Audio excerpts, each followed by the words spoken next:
Mga kalaptop na for today's video mga kalaptop is nandito tayo ngayon sa ating mini fish barracks kasi may nanganak sa gapi natin. Isa sa mga gapi natin mga kalaptop kasi wala naman tayong ibang gapi dito kundi red dragon at saka yung tuxedocoy na lang talaga. At yun, dalawa na lang yung gapi natin na strain. So ngayon mga kalaptop, ipakita ko sa inyo mga kalaptop kasi may good news ako ngayon sa inyo. Nanganak na sila. So mga 20 plus ata yung anak niya na nakuha ko dito or na-harvest ko dito no. So ipakita ko sa inyo.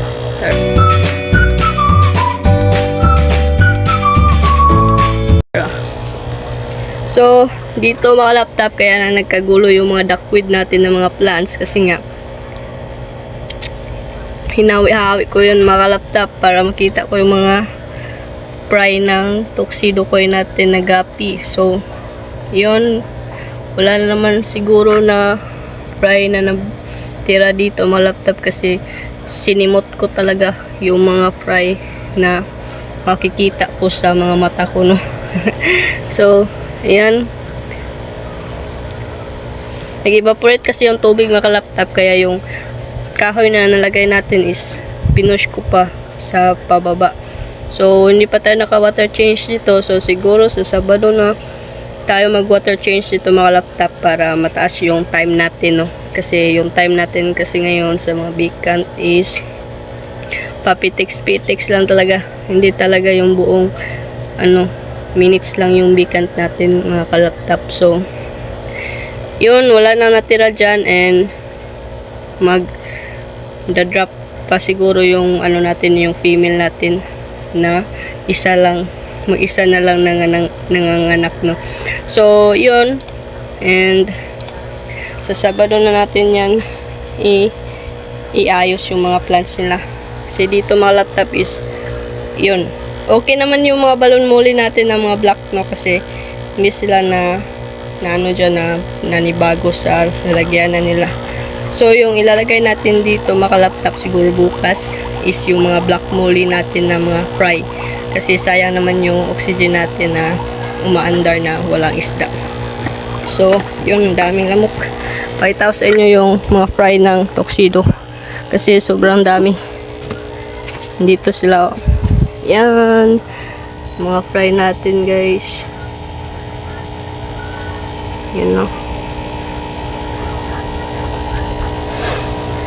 Medyo mga malalaki mga kalaptop, hindi gaya ng red dragon pala to. So ito yung mga tuxedo natin guys, medyo mga malalaki oh. Tingnan nyo yan. So hindi ko muna sila papakainin mga kalaptop kasi after one day pa ako magpapakain sa kanila kagaya ng ginawa natin dito sa mga fry natin. So ito, yan, yung mga red dragon natin na malalaki na. Yan, koi king lang yung katapat dyan mga laptop. And dito sa ating tuxedocoy is mga maliliksi na mga fry. So sana is 100% talaga sila na mag-survive sa atin no. So dito mga laptop yung silver koi gapi. Ito lang pala sila mga laptop oh. Kunti lang pala yung natira sa ating silver koi gapi. Wala naman ako makikita dito na namatay mga laptop. So siguro is yun lang sila talaga. And then dito ayun, malaki na. Yan mga yung metal blowtail natin na gapi. So lagyan natin ng pellets para makain nila no. And then dito ayan, kumakain na sila mga laptop yung mga mulis natin. So hindi sila mag-alala mga laptop kasi ilalagay natin sila dyan sa bakanting storage box natin. So dito mga laptop sa wala, meron na palang babies. Malaki na oh. Yan oh, naglalangoy. Yan dito. Hindi siguro, hindi ko to nakita mga laptop. Lagay na lang natin siya dito sa ating mga red dragon. Kasi malaki naman siya mga laptop no. Yan siya. So, yun. So, wala na tayo makikita dito ng mga Prima laptop sa Tuxedo Coin natin. So, yun na yun lahat mga laptop. 20 pieces yun lahat. Yung nakuha natin. And dito naman sa Red Dragon, yun lang talaga yung nakita natin mga laptop. Malaki na. So, yun. Kunin natin itong mga at ibigay natin dito sa ating mga fry.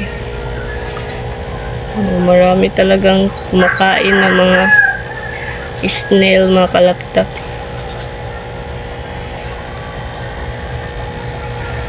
Yan sila. So, yun mga laptop. And wala ay meron pa guys. Ayun, may nakita pa tayo. Yan. So, lagay natin doon sa lagayan nila. Yan. Yan. So, marami pa talaga yan mga laptop kasi magdadrop pa yung female natin dito. So, yun lang muna sa ngayon mga laptop, no? And nakuha na naman siguro natin yung last one na price sa Tuxedo Coin. So, yun lang mga laptop. Salamat pala sa panonood. And don't forget to like, share, comment, and subscribe to my channel. And click the tiny bell para palagi updated sa susunod nating upload. So, yun lang. Peace out.